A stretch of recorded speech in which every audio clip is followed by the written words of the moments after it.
কুয়েতে বাংলাদেশ দূতাবাসে যথাযোগ্য মর্যাদা ও গভীর শ্রদ্ধায় জুলাই শহীদ দিবস 2026 ও শহীদদের স্মরণে বিশেষ আলোচনা সভা অনুষ্ঠিত হয়েছে। প্রতিনিধি আলামিন রানা জানান, দূতাবাসের মাল্টিপারপাস হলে পবিত্র কুরআন তেলাওয়াতের মধ্য দিয়ে অনুষ্ঠান শুরু হয়। কুয়েতে নিযুক্ত বাংলাদেশের রাষ্ট্রদূত মেজর জেনারেল সৈয়দ তারিক হোসেনের সভাপতিত্বে কাউন্সিলর ও দূতালয় প্রধান মোহাম্মদ মনিরুজ্জামানের সঞ্চালনায় বাংলাদেশ থেকে দিবসের উপর প্রধানমন্ত্রী বাণী পাঠ করে শোনান দূতাবাসের প্রতিরক্ষা attaché brigadier general Rakibul Karim Chowdhury.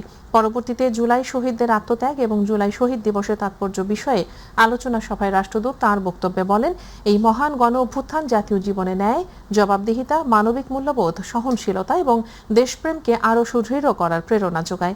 এ সময় উপস্থিত ছিলেন দূতাবাসের ঊর্ধ্বতন কর্মকর্তা, কর্মচারীবৃন্দ এবং কুয়েত প্রবাসী বিভিন্ন পেশার বাংলাদেশি নাগরিকবৃন্দ, প্রিন্ট ও ইলেকট্রনিক মিডিয়ার সাংবাদিকবৃন্দ। পরিশেষে জুলাই দিবসে সকল শহীদের আত্মার মাগফিরাত এবং অসুস্থ জুলাই যোদ্ধাদের সুস্থতা কামনায় দোয়া ও বিশেষ মোনাজাত করা হয়।